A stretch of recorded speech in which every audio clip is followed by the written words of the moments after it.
Welcome, and thank you again for joining us this evening. We're so happy you could be here with us tonight to talk about our library media centers and the future of school library media centers. So as you're getting started and you're getting into the room and you're setting up to hear about libraries for the next 45 minutes to an hour, take some time to introduce yourself in the chat box. Let's see where everybody's from. And it's always nice to know our audience. Rose and I are both practicing school librarians. We also have public library experience as well. But we also like to know who's in our audience. Are we dealing with administrators? Do we have some school librarians there? Where's everybody from? We're both from Long Island in New York. Two towns very close to one another that we teach in, but two very different towns in terms of the demographics as well. So take some time, introduce yourselves, and then we'll get started in just about a minute or so. So my library, the library that I am from, I'm from Garden City High School. It is an affluent town on the south shore of Long Island. We're a school of about roughly 1,200 students. It is a public school. I see that we have Tracy with us from Atlanta, Georgia. She's in a Catholic school. Rose and I do both work in public schools, but it can all be translated across all really schools and levels. What we're going to talk about today goes from elementary all the way up through high school. I am a Meteor High Impact Learning Experiences consultant, a HILEX consultant. It's so nice to see that we have Austin, Texas. We have Ohio. So it's nice to see and to get to know each other in the chat box to see that we're from New York and Long Island, but I'm sure you're going to find that the same experiences we're having in our libraries, you're seeing in your libraries as well. Rose and I have done a lot of work outside of our libraries as well in terms of professionalism. We're co-authors of the book Make a Big Impact at Your School Board Meeting. We wrote a monthly Cut to the Core column for Publishers Weekly for about 2 years, and we still do some writing for them. Library Journal recognized us as movers and shakers for our advocacy actions, and American Graduate Day recognized us, PBS, as American Graduate Day champions. So now Rose is just going to share a little bit of information about her library and what's happening in there. So hi, yes, I'm also a Meteor High Impact Learning Experiences HILEX consultant, and like Margot said, I'm from New York, and I work at the high school level. Our high school has about 2,000 students. I've been working in education and school libraries for about 19 years. I've also just recently became a Google for Education certified trainer. I'm very excited about that. I also lead a Spanish language book club at the public library, which I've worked at for many years. I first started there. And as you can see on the slide, the other things, we've done many things together. So what's nice is that although Rose and I, like I said, work very close to one another, our schools are very different. I work very closely with our special education population at the high school. Rose has a very large ENL population, so it's good to come at it from these two different angles and work with, not only are we working with our regular student body, but we're working with unique groups as well. In my high school, our population is very diverse. We have a large African American and Latino population, large ENL population, large special ed population, about 53% reduced lunch. So, you know, funding for we receive often receive funding through grants, but then we also have to find other ways to be resourceful in order to get the funding that I'd like. So we will talk about creative ways to get that funding in the presentation. Some walkaways from tonight. We're hoping that you can get the tools and resources to examine the current physical space of your library and the virtual space as well. What's working, what's not working, and how can we re-envision it as a future-ready learning commons, a place to accommodate all students and staff where everyone feels welcome. Also, does your library program maybe need a little shot in the arm, a little bit of inspiration? We're going to share with you some ideas, things that can be done from very small things to larger scale things to help look at the space, redesign the space to accommodate different types of programming in your library. I see Clearwater, Florida has joined us, and also Baker Fields, California. Welcome. Welcome. So let's get started. So the physical space of your library, here are some things to consider. And this is what I feel right now is the most important conversations that are happening about surrounding school libraries. Are you going to have a static computer lab like you see there on the screen? Or are you going to have a cart of Chromebooks? Or maybe you're going to have a hybrid of both. Your furniture, is it going to be your traditional wood desks? Is it going to be functional furniture that you can move? How is that going to work, and how are you going to set it up? We're going to talk about the big debate of iPads versus Chromebooks. And do you want your students sitting all the time? Is it okay for them to stand? As you can see in the bottom shot, students in my library standing around iPads during a lunch period. And makerspaces, do you have the space for a makerspace? Do you need to be flexible and have your makerspace on a cart or something that travels? And finally, crowd control. In a library, my library gets 500 students per day. For the month of September and 16 instructional days, we had nearly 8,000 students use the library. So is it going to be quiet, or is it going to be lounge-like? These are all questions that are big parts of the library conversation right now. And welcome Hawaii as well. Wow, everyone's from all over. Like I said, I'm from Freeport, and this is a picture of my library before the makeover. Before we got furniture, before the makeover. In 2014, our high school won the Capital One Heart of America Redesign Makeover. I'm going to talk a little bit more about that in a bit, but even before that, this was not what I wanted my room to look like. I had a vision. I had studied, I had looked on the Google. I kept searching for pictures of libraries for inspiration. I just found that they all look like this. They really, in all the years and with so many changes, they really hadn't changed much. And as one teacher said, she referred to these chairs as buck killers. And I said, what can we do to change things up? So even before I had a plan, I worked with our drafting class to come up with a design to see how I could rearrange different pieces of furniture. And eventually I did get new furniture first, but people were upset because it didn't match the room. And I was kind of shocked because the furniture was very cool, very flexible. This is before it was all in trend like now. And I was like, why would I match this room? I have a vision of what I want my room to be. And then later, my room finally all came together when we won the Heart of America grant. One of the things that I did when I was just collecting ideas is I went on Pinterest and I just created a page, and I started to collect different things that I hoped for in my library. So you can see there's a door that looks very welcoming that they put, welcome, this is a library. So there's things you can do yourself even with that, with painting your doors. And there was just tons of great ideas there. So definitely, if you're going to try and convince administrators or your staff, you want to be able to show them pictures. And you definitely want to have a wish list at the ready to go, because sometimes there's all this money out of nowhere and you want to have pictures ready to go that you've collected and gathered, whether you use Pinterest or Google Keep or even just a Google Doc to gather that information. Another place that's great to go for information is the Future Ready Librarians Facebook page. And I'm not a Facebook person. I only made an account to lurk and learn on Future Ready Librarians. I rarely post, but I love to watch what other people post.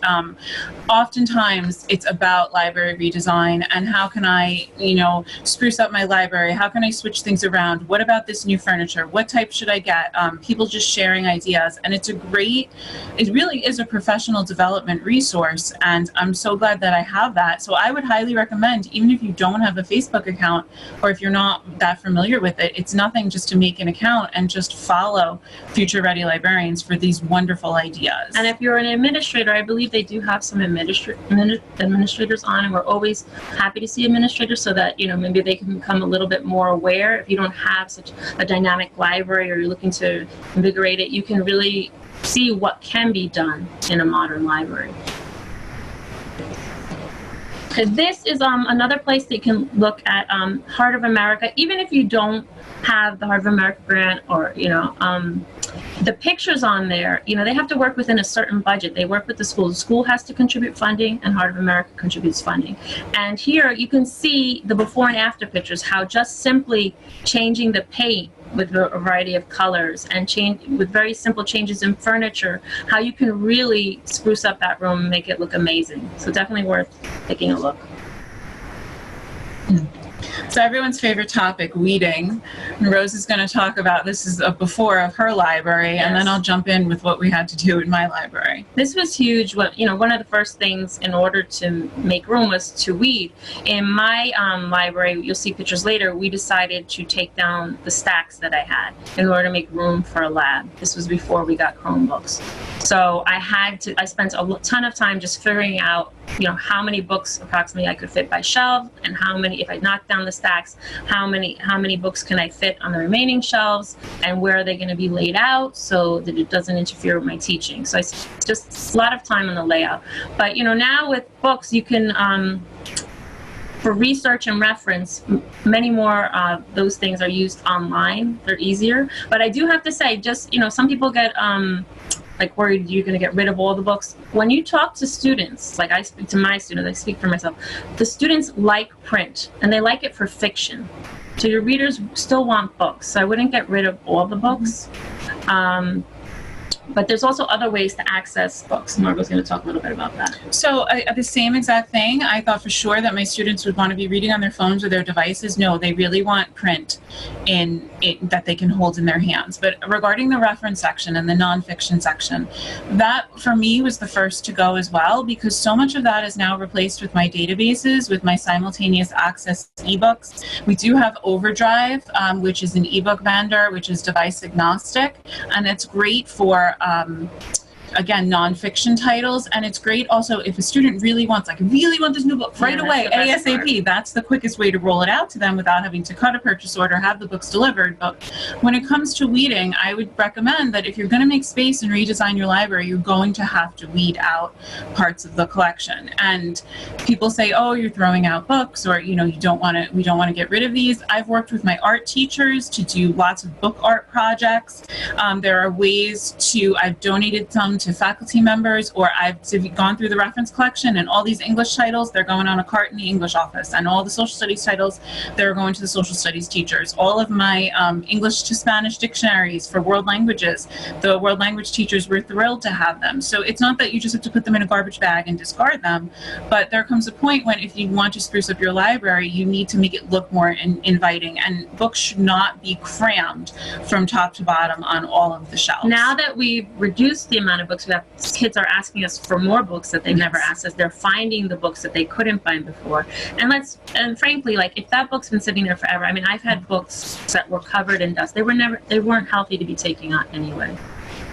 But we stuck all ours in the cafeteria. We spread them out through the departments, and you'll find that people will take books if they can keep them. They don't always want to borrow them, so they do get used.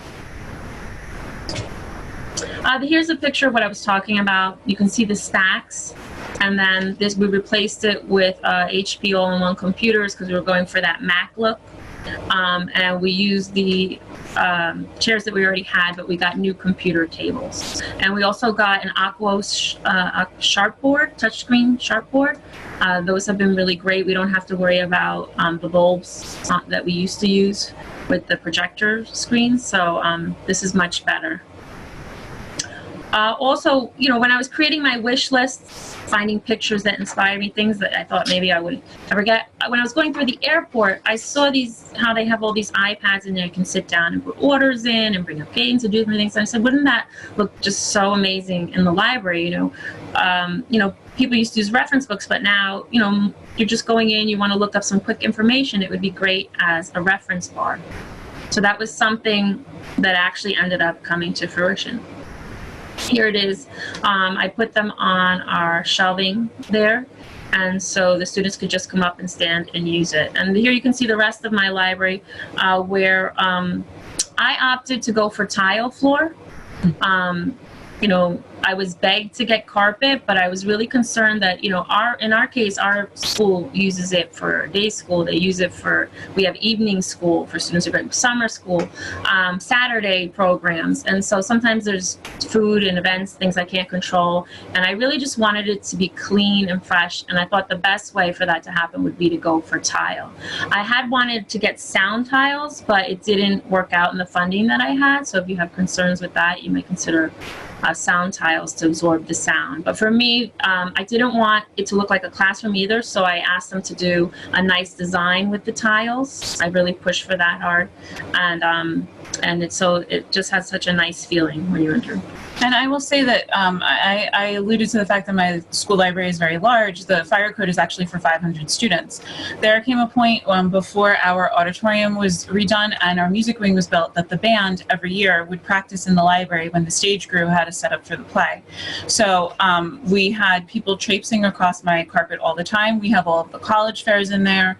They frequently do honor society gatherings in there. There's always some event that requires food, that something gets spilled on the carpet. And finally, administration has seen just the wear and tear of this, and we're finally going to put down new tile floor in my library, maybe leave a small section of it with carpet tiles so we could at least replace the ones that have to be taken out. But I'm very excited to move away from that dirty old rug because, you know, it just really will never get cleaned the way it should be cleaned. And we have students that have asthma and different allergies. We did get a small area rug in our lounge, and fortunately somebody had an event with beverages that they shouldn't have, and we've already disposed of that and replaced it with a new one. But having some carpet, that little section in our large, is helpful when the kids sit down to use the Legos or to do, you know, play games or do different activities. So, and also another person I know had gotten the carpet tiles. If you do get the carpet tiles, because I'll tell you it's great, you can replace them if there's a stain. The thing you have to watch for is by the time you need to buy a carpet tile, it's often they're no longer selling that particular design, and then you're stuck with a different one. So if you're going to do that, just make sure you buy extra carpet tiles. Yes. And this is a picture of my reference bar as well. So these low bookshelves were the reference section, and I started shifting some of them. I moved the graphic novels into the 740, out of the 741s, put them on their own low bookshelf so they were more accessible to the students. And I put iPads on top. And so what they're used for is everything from collaboration, where they can stand around and do a castle learning together, or they can be looking up an assignment for Google Classroom, or there's chess on them. There are some learning games that they can just relax, really. Think about it.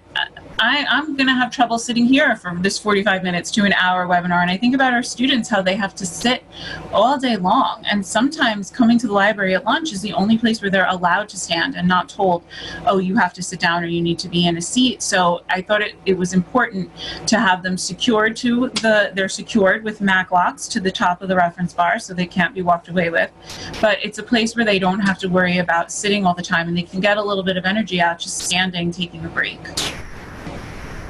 I just want to show you here, this shows you some of the materials that Heart of America got us.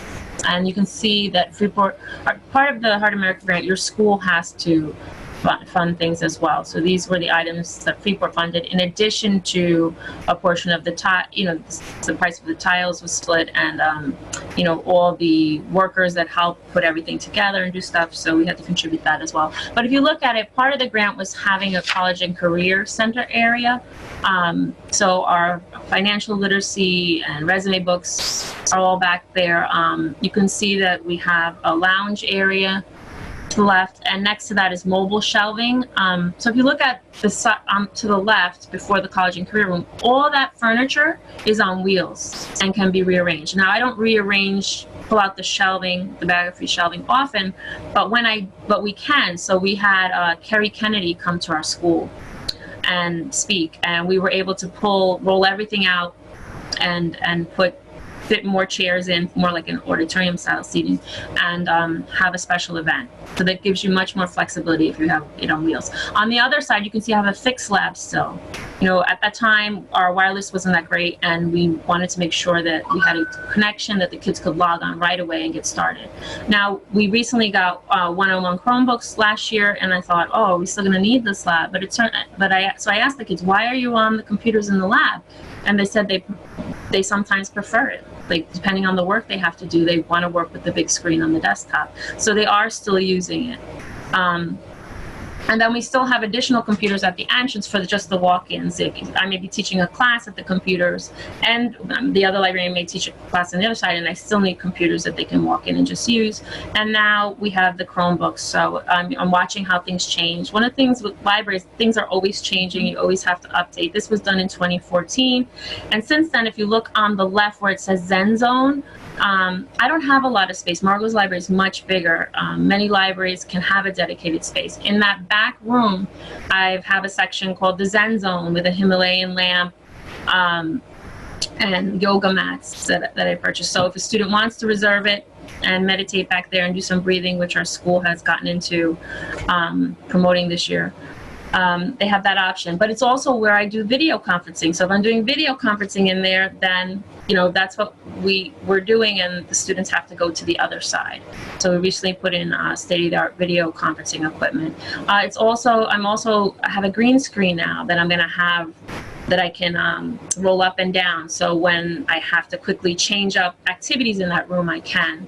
And we also have a mobile Makerspace cart that can be used either in the back, all over. So in my library, I have to be able to be flexible for many different activities, whether it's a PD for teachers, a training, or administrative meeting, or 3 classes at a time. And it doesn't mean that you can't have these things if you have a small space. It just means that you have to get a little bit creative with the setup and really take advantage of all the new furniture that is out there, things that are on wheels, things that can adjust, that can even shelving on wheels, circulation desks on wheels, which we'll talk about in a little bit. And I will definitely second the idea that it would be my advice that we don't necessarily want to obliterate all of the standard computer labs. Maybe they would need an upgrade, but many students do prefer, if I just quickly, Miss Clemmo, I just need to come in and quickly print something, and they don't want to take the time to, get the Chromebook, sign out the Chromebook, try to connect it to the printer. A lot of them don't. Just to have a static lab, even when you're teaching a lesson, you don't have to waste that time with pulling them out of the cart, putting them back in the cart, making sure they're charged. So having a hybrid approach, having both carts and a static lab is, I think, a very good solution to go forth to make your library future ready. This is just another picture. If you notice that it looks like tables, but they're actually desks that I configured in 4s, but sometimes I'll make it rows for AP testing. Other times I have them more separated. And I thought I was going to get tables. Now there's more options. You can get tables that come apart. But at the time when I tested the furniture on the kids, which is something good to do, if the vendors, the vendor I had worked with at the time, Kay, allowed me to bring in, pick out some furniture. They brought the chairs in, and we were able to test it with the students and staff. And you really get feedback that you might not have thought of. In this case, they said they liked the desks because, when you walk in and the table's full of people, you feel uncomfortable to sit down. They wanted their own space. So with these, if you lift the chair, there's a little hole in the chair at the top. You can pick them up and you can roll them to where you want to very easily. The shelving to the right has wheels on it, like I said, and so do the lounge chairs. And for the grant, they had wanted to get us couches. But I'm in a high school and I'm trying to monitor everything. And I was like, I don't want to have to monitor students on couches getting too cozy. How about we break it up into 4 lounge chairs with tablet arms where they can use their computers. So that worked out. And here you can also see a picture of the little Zen Zone I made and the mobile cart that I purchased. And I have 3 Aqua Shop boards, so I have them in each of my teaching areas. And you can see the difference between the old circulation desk and having to have someone help us at another desk in front, and how cluttered it is and how it looks with a new circulation desk. And now many people are also getting mobile circulation desks. Some people don't believe in having a giant one. They want to be more mobile and have something smaller. That's on my wish list. I'm hopefully going to make that happen this year because my library is so huge that to be stuck in a corner on the circulation desk, I can't see what's happening a lot of the times. And I know a lot of librarians are working out there without an aid, without help. So you do need to be in a position where you can monitor so many things. So that is my principal and I, that's one of our goals this year, to get a mobile circulation desk, to downsize it. I have this big behemoth of a thing. It looks like, very old, straight out of the 90s. And that's on my wish list to update that. Oh, also, you can see a quote on the wall there. I had seen a picture of another library where they had put quotes. Some of my other quotes are more raised, which I prefer, and so that's another thing that you can do that Margaret's going to talk about a little bit later. The other thing I thought was very important, there's this whole trend, we don't shush anymore. We're these modern librarians, and we are very modern librarians, but I do shush when necessary. I have students that don't have the luxury of having their own rooms or their own computers. They have to share with several different people, and they were saying it was too noisy in our library. So you can see the quotes there. I need a quiet place to study. They were looking for other places to go, and I was like, how sad they have to leave the library to go find a quiet place to study. So to the best of my ability, I try to provide, you can talk, but I also want students to be able to study. And so the back room, we also, when it's not being used for other things, use it as a quiet study room, college career room. So I think it's important that quiet, some people still need quiet. Some kids can put their headphones on and zone out, so you may have that option as well. And I did not go through a total redesign like Rose did with my library, but over the years, I've been there for almost 10 years now. I've slowly attacked different parts of it. We started by reducing shelving and carving out an area to make a static lab, and we recently, which I'll speak to in a moment, cleared out an area for our Makerspace. What's next on my list is to, in front of the Makerspace, is to glass in an area just for quiet study, put a Chrome card in there, maybe get a shartboard, and a place where students can go and work, because my library is so incredibly popular that even if students don't need to be loud, it's just when you have a 6-period lunch, I could get 160 students. Really, how are you going to keep 160 students in a very, very monotone, low tone? So I want to make sure that I have the space to accommodate all student learners. And I think that what we're getting from this presentation and the point we're trying to get across is that everything should be a hybrid. We don't really need to go from necessarily one extreme to the next. The library shouldn't be super silent or quiet, but it shouldn't be loud or raucous as well. And so this back area, there's been a lot of discussion this year as I'm getting more into using the green screen and video production, that we don't have a quiet place to make the videos. So there's going to be some background noise. And, I keep being told, you should ask to glass it in. My concern at my school, because I've been experiencing a loss of space, is that if I glass it in, it will be taken. It will be taken for a testing room. It will be taken for someone's office. So, which is why I didn't glass in my lab, even though I very much would have liked to. So you have to also look at the realities of your school and what happens. And if you think if you close it off, someone's going to take it, then you leave it open. Mm-hmm. So what can be done without a total redesign? And these are just some things that I've done in my school over the years. And I'll show you some before and after pictures. You can weed the collection. You can paint a wall and spruce things up, the accent color of the school. Move furniture or shelving to cordon off spaces and create zones. And that's especially useful with the low bookshelves, like I showed you earlier. You can invest in retractable rolling walls or divider panels. I do have a divider panel, a huge one in my library that it's on wheels, and I rolled it out today because I was doing a lesson with the health classes on stress reduction, and we were doing a 5-minute body scan through calm.com. So the students wanted some privacy and needed it a little more quiet, so I put that up. You can work with the art teachers, frame student artwork, place it around the library, make it almost like a gallery, like they would have an exhibit at the public library. Move the circulation desk to the middle of the room, which I can't wait to do that. And to that end, make sure that it's on wheels so that if you need to manipulate the space or set things up, that can be done. And you can use chalkboard paint too. If you have an old laminate, wood circulation desk with pressed wood, you can use chalkboard paint, strip it down and spruce it up and write some inspirational sayings on it. And in our library, we don't have a lot of wall space. All our shelving's on the perimeter. So because we have the electronic boards, I can put in a flash drive from the art department of student work and have it on a slideshow flashing by, and that's the way we show artwork. What else can you do? Rose had showed you one of hers stick on the letters. You can buy them now, or you could make your own with a cry cut machine to post inspirational phrases or quotes on the walls. In my library, especially in our Makerspace area, I have QR codes on top of inspirational posters. You hold your phone over the QR code and it takes you to a 3-minute guided meditation, a 5-minute guided meditation. I tell the students, everyone has their earbuds in anyway. No one has to know what you're listening to or you're doing if you're just zoning out in the back of the library, doing a calm body scan. Meditation, mindfulness, that's going to be the next thing that we're going to really start to see making its way into libraries. I'll show you how I set up a stress reduction station for less than $100 in my library. You can do a creation station for charity, and then we'll get into a little bit of zones. So my stress reduction station, what had happened was about 2.5 years ago, I was out on leave after having baby, and I said I'm going to come back to work, and I don't want to go back to the same old library. What can I do to invigorate this and to start fresh? And all around me, makerspaces were popping up everywhere, and I was a little hesitant because I said, well, you know, arts and crafts and knitting and all this stuff and circuits and robotics, that's not my thing. I'm a librarian. I know the APA style manual like the back of my hand. I can tell you about parenthetical references in MLA, but all this stuff, this isn't my thing. But then I realized after talking to Rose and going to some professional developments, you know, we don't have to know it all. The students want to get down and dirty with it, and they want to be the ones to figure it out. So at the time, I had low bookshelves in the front of my room, and I bought a little cart on Amazon, and I put it out there on LMNet, which is a library listserv. I said, what do you guys have in like a low-tech makerspace? And they said, oh, we have games for the kids to play. We have chess, we have Scrabble, we have Jenga, there are Rubik's Cubes. And everything that you see there on the screen, I was able to, at the time, I was allowed to buy it on Amazon.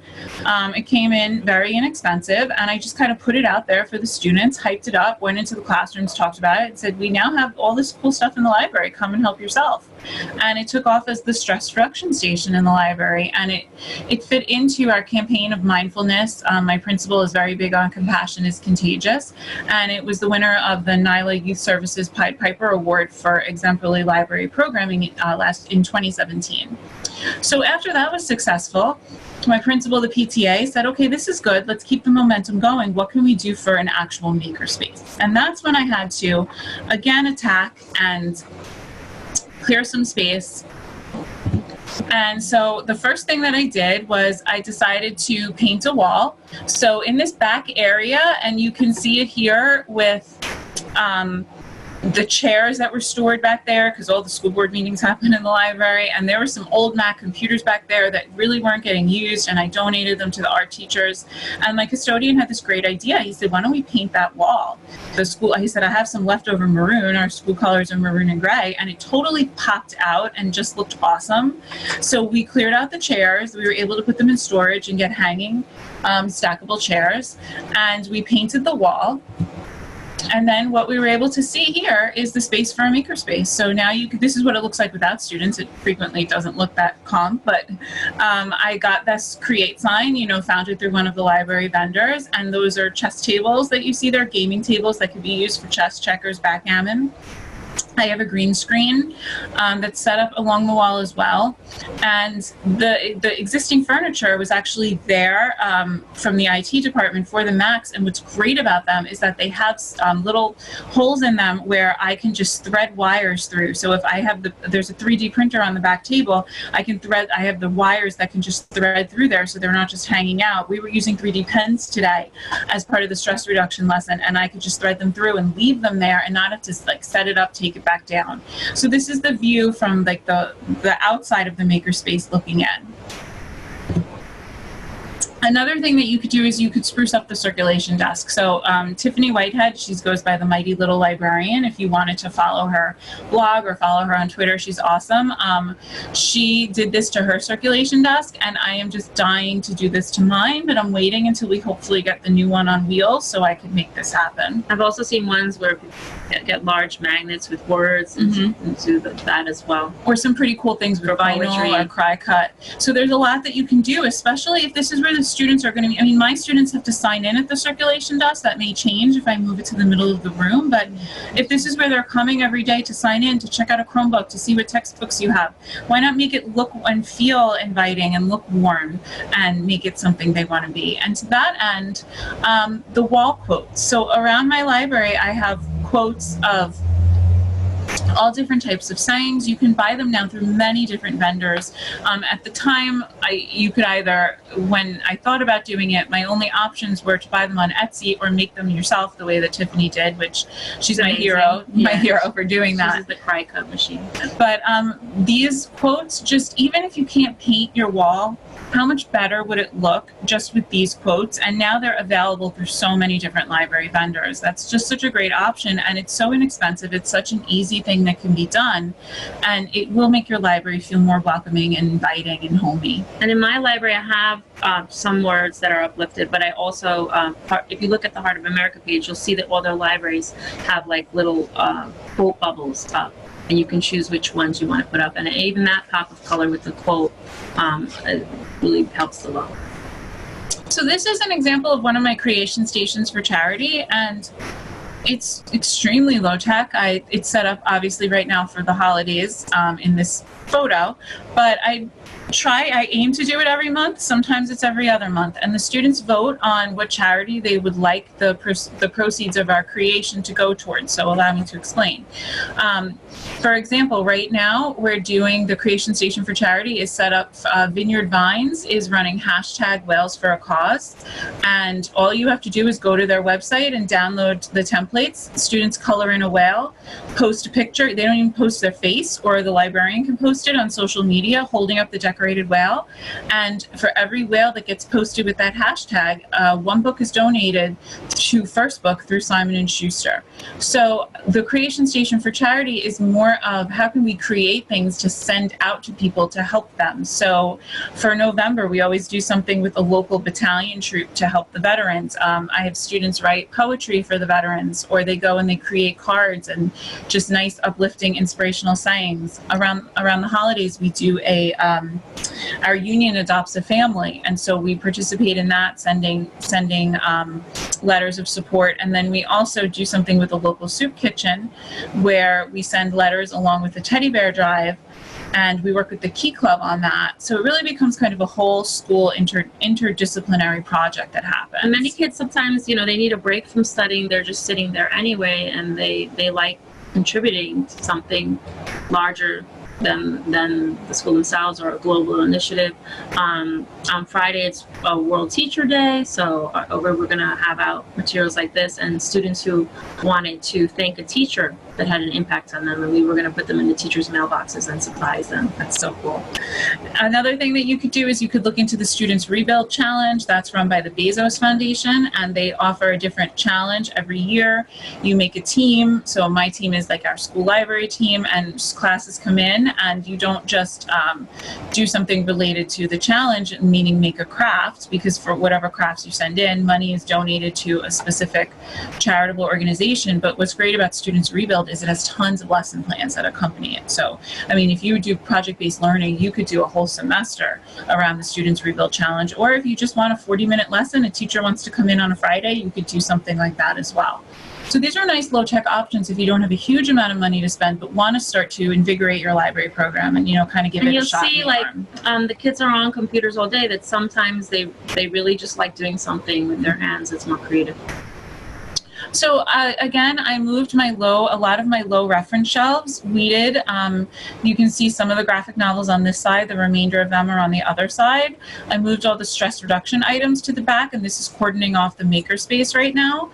And it just kind of made the zone. So now, you've kind of got the big, in the middle area of my library is kind of the big zone where everyone hangs out. The front of the library is a little bit more quiet. And now we have the Makerspace zone, and you can see on the walls, the column there, you can see one of my guided meditations. I'll show you more pictures of those later. But now students know that I was using the shelving. I was able to cordon off the space so that there's only a small entrance to it, and that students actually sign in to use the Makerspace. I have a computer there with a pin pad and a Google form, and I can keep statistics on how many students are using this space. And then when you need funding, it's great to advocate for yourself by being able to say, well, such and such, 376 students signed into this space in September, and there were only 16 instructional days. So, how much bigger is it going to be as the school year goes on? And having that data helps you get funding. Mm-hmm. And I see you have your button maker on the shelf.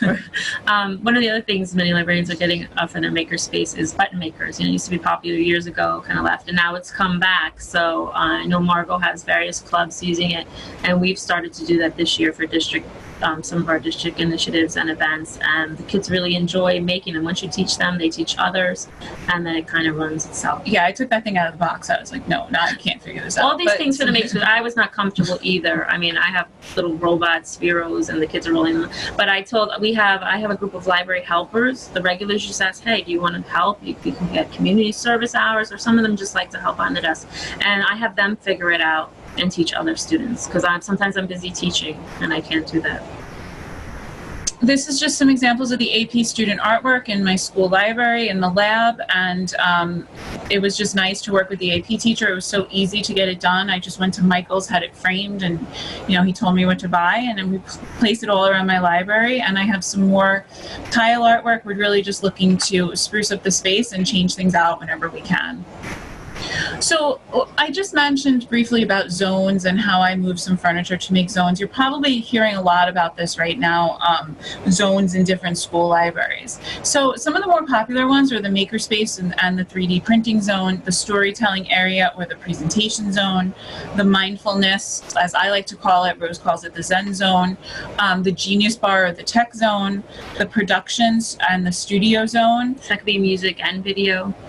The virtual reality or augmented reality zone, and then the growing good, the gardening zone, which is very close to my heart, which we just started in my library next year. So we'll just briefly go through each zone. So the storytelling area, the presentation zone, this is from the San Jose Public Library, this shot, and it doesn't need to necessarily be as fancy as this with the ceiling all like that, but it is very nice. This is a very nice example of what you could do if you had tile with a carpeted area, just a small area, make it look homey and cozy.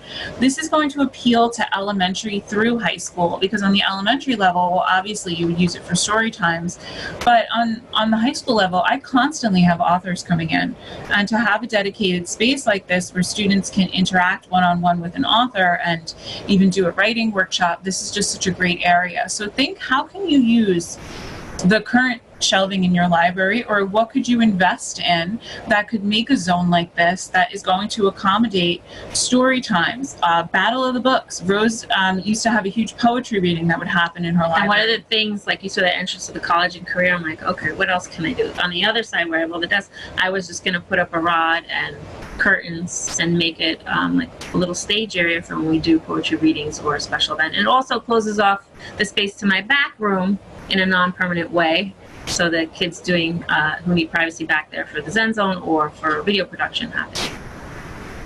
So another popular one right now is the mindfulness and Zen zone. These are pictures from Rose's library. My room, my flexible room that is, has many faces. So I just changed the screen on the sharpboard to something more Zen-like. Turn on the Himalayan lamp, and if it's being used for that, the students just reserve it. We also have in-school field trip that we've done a few times that has gone very well. As you can see, it's a collaboration between the psychologist and our teacher who's trained in yoga. And we just said, let's see who's interested. The psychologist referred kids who she knows has anxiety and various issues, and we pulled in kids from the library. And here they are, learning about how they can help themselves reduce anxiety. And it was just so interesting to hear them share how willing they were to share some of their issues. And now they know when they come in the library, like, I know them, I know that they have these issues and they're a little quiet, and they know they have a welcome place in our library. And if you take a look here, these are the posters that I made. I took this idea from another librarian in another local school district who is very big on, actually has a mindfulness room off of her school library. And I went to Vistaprint and I created the backgrounds, and then I found these guided meditations on YouTube, and these posters are all over the library. They look gorgeous. I laminated them, and there's one on the door as students leave. There's one when they come in. There's a bunch in the Makerspace, and all they need to do is just scan that QR code and take a break. And the thing is, you could have all these wonderful things in your library, but if you don't promote it, if teachers don't know what's going on, you could get new furniture. But if you don't teach the teachers how to use it, or teach the librarians what can be done in this new space, then no one's really going to use it. So I collaborate with the health teachers. Every year they talk to the kids about stress reduction techniques, and they bring them down to the library so they can experience what we have in our stress reduction center, so we can do body scans, so they can understand what it means to be a little bit more mindful.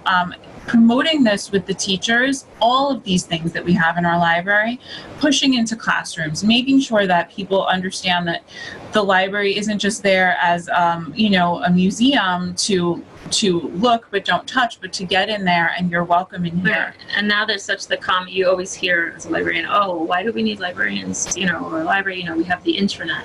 Our libraries are very much used, you know, and there's an information overload.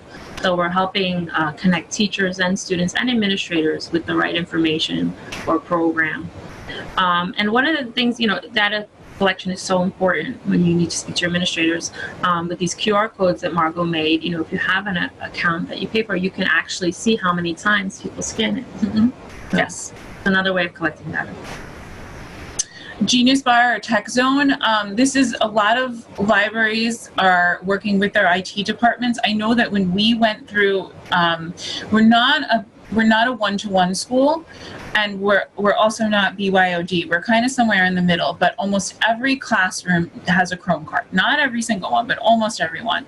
And, you know, with the bandwidth that takes up, with all these new, we are a Google G Suite school, and students have their Google accounts. And with all these different things happening, you know, we only have 2 tech guys, and it was a lot. They were overwhelmed. So we said, how can we get students to kind of jump in, especially on the high school level? Although really, I mean, it could be done on almost all levels. You think you have self-checkout in the elementary schools and students that facilitate to help that. On the high school level, we have, you know, students that are able to say, well, let me take a look at that Chromebook before you run to one of the tech guys, or let me look at the way you're logging into your account. I don't need to see your password, but let me just check your username. Are you doing this correctly? And they can be almost, you know, train the trainer, and they can turnkey and help their other students in it, following the Apple Genius Bar model. And we have tech helpers that we've become training, and also, you know, we have a large ENL population. You know, it is, I've been translating all day lately with the Chromebooks as we get more students on, and, you know, I need to start training the students to have student helpers that speak Spanish and can help with technology as well. Another zone is your production or your studio zone. This would be wonderful to have. This is like our dream, to have a separate space. This is, you know, that's awesome. I mean, I worked with our music teacher, and he helped me pick out the correct microphone, and I have a tripod for my iPad, and we typically use, when we use our green screen, I usually just use the Doink app, or but there are other apps out there as well that you could use. Screencast is really wonderful, and it has a teleprompter like embedded in it. But if you don't have this, what can you do? Or if you can't even afford a green screen or the green screen kit, you can paint a wall green. You can take a pizza box, especially on the elementary level, paint it green. Green felt. I saw in one elementary school. I have an old, on the other side of my library, I have an old screen that you pull down that used to be used for like an old school projector. Paint that green, and then like Rose was saying, you have the ability to pull it up and down when you need it, and then it's not necessarily there in the way if nobody's using it at the time. And students, I have to say, are very respectful when they know that other students are using. I say, hey guys, they're working on this. You know, they're doing a health class project. They're making PSAs, anti-vaping PSAs. Can you guys keep your voices down? And they will. They'll do it. Or they're doing an Italian news broadcast. Can we keep it down a little? And they get it because they understand the importance of this for school. And once, you know, you can have students do book reviews. You PSAs for clubs, and so now that we have, you know, you could stream that on the computers, but you could also, now that we have monitors throughout our hallways, we can play them there as well. And you can, you know, I can't do it all, I can't make all these PSAs, but, you know, people, again, like same as when they come for classes, can come learn to use the equipment, and then they can start working on their own. And the students pick things up very quick. This, I had started to notice many colleges are starting to have a virtual reality studio. I had also gone to visit a Makerspace in Mineola where they had Oculus, and I was able to try it.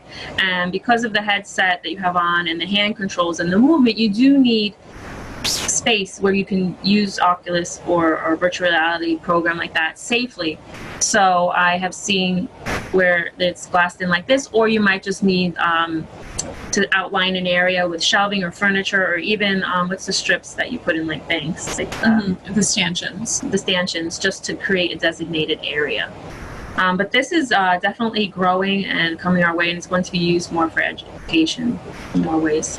And I really, when I saw what could be done with Google Expeditions, I got really excited and kind of nagged my IT department a little bit until they were able to, they worked very hard. They're wonderful. They set up a dedicated router just for Google Expeditions. So students didn't have to use their own data, but because we're not a BYOD and they're not allowed on the Wi-Fi, it was kind of a sticky situation. And I have a router that's just used for Google Expeditions. They can't access the network. And I oftentimes, what I do is, because my library is so crowded and because the Makerspace does get used so much during lunch periods, I push into classrooms with the 3D goggles, or I reserve our computer lab, and that's actually it's glassed in, so it's a great space. I can move a lot of the chairs, and then the students can do the virtual reality in there. And then what's nice is I have a screen where we can watch a video beforehand, get some information beforehand, and then regroup in the same space. We just got a router as well this year, specifically because of Google Expeditions.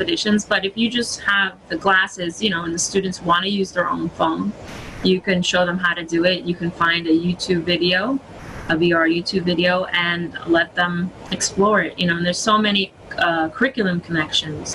The New York Times Within app, or some of the others.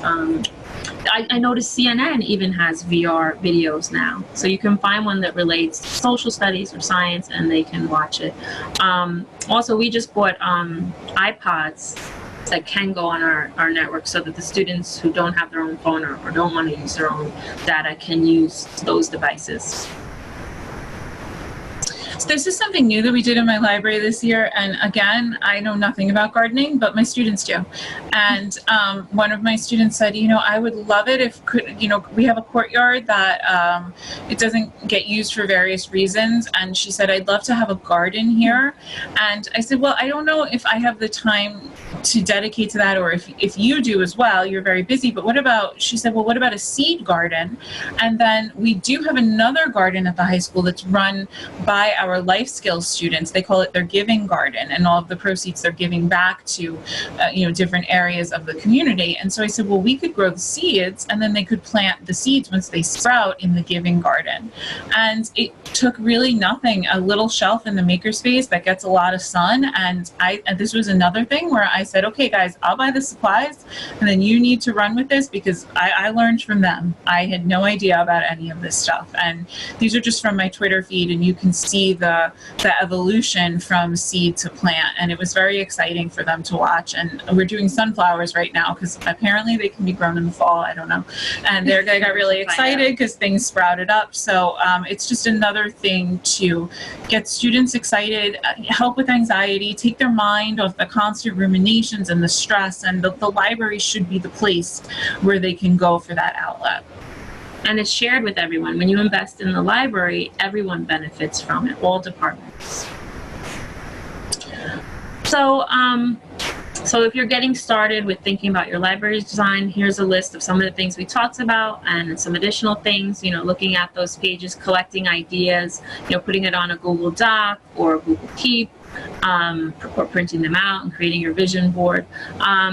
Definitely visit other libraries, because when you visit other libraries or you talk to people who have renovated their libraries in various ways, you find out a ton of information. Like I had seen some amazing Robin Hood libraries where they had totally redesigned them, and then you find out from people who actually ended up working them that, well, the tables that folded a certain way were pinching the kids' fingers, or the mural that looked amazing, the kind of kids were constantly looking up and distracted from their work. So you just get a lot of different input and practical advice too on certain furniture. So definitely visit libraries or look at them online. This checklist here is a great checklist. I would definitely, if you have, it's in the resource list that you should have gotten. But if you look at it, it just gives you kind of all the steps, pre-design, design iteration, and thinking about your spaces. I made a list of what my wish list was.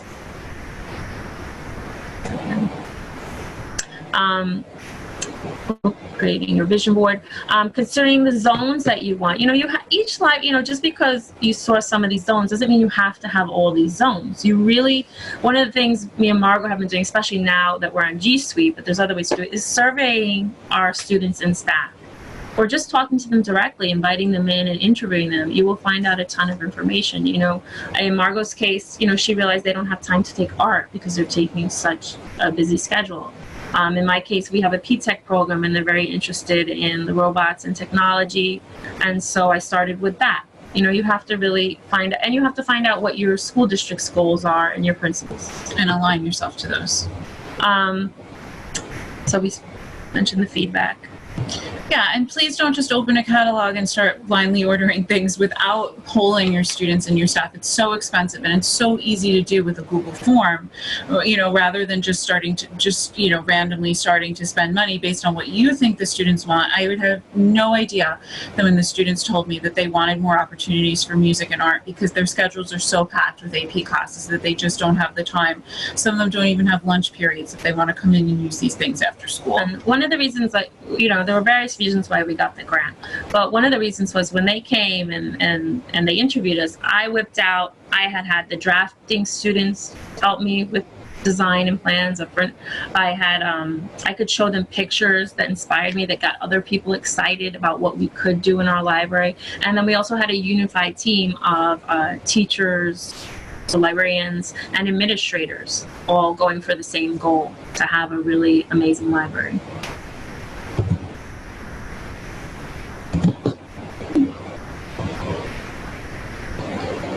Okay, so this resource list should be, Sebastian said he was going to somehow share it with everybody, so you can look at some of the things that were mentioned in the slides, other things that we also feel that would be helpful. We have a few of our articles that we also wrote here as well, where you can see more pictures of our libraries. And so as we start to wrap this up and we come to an end of our time together, just some deliberate actions to consider. What could you do right now? Well, you can reflect on the current setup, the space of the school library. What's working? Where is there room to change? Brainstorm a list of ideas. Get that data, get that feedback from your faculty, from your students. How can you start to make these steps, and how can you have the data to back it up? And if you can't do a total redesign like I couldn't, what could you do to make new space for a makerspace? Or take steps. Like in the beginning I was getting bits of funding, and it was frustrating because I wanted a whole plan, but I got some of the KI desks and the tables first before I even had anything else, and then the rest slowly came and matched it. And in our library, the tables are also on wheels. So you just lift up one side and you roll it. Just wanted to mention that. But you know, and sometimes you're talking to people don't, or even yourself, you don't really know what you want until you look at other pictures. So you might have to share some ideas with other people before they even know what they want, and help guide them. Reflect on, what does it feel like when you currently walk in your library? Not even what does it look like, what is the feeling that you get? What is the ethos? What is being projected to the students, to the staff? And the kids are honest. They'll tell you. How can that be changed? At this point, we can open it up. We can say, are there any questions that we can answer briefly?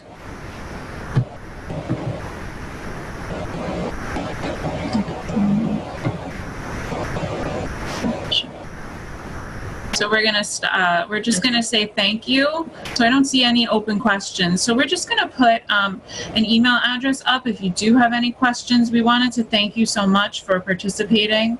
And if you have any questions, you can contact Sebastian Sanchez. There's his email address. We'll leave that up for you.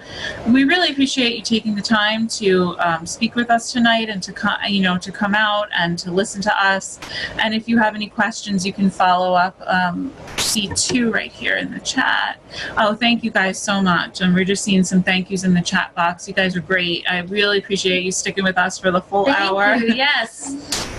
And if you librarians too, or administrators, and you've been working all day, we really appreciate that you're here with us. Yes, thank you so much. And we hope to see you next time. If you have any questions or want to reach out to us through Sebastian, feel free. We'd love to hear any feedback or what else you'd like to know about what we're doing. And we're also both online. You can find us. Thank you. And until next time, we hope to see you soon. Bye. Bye.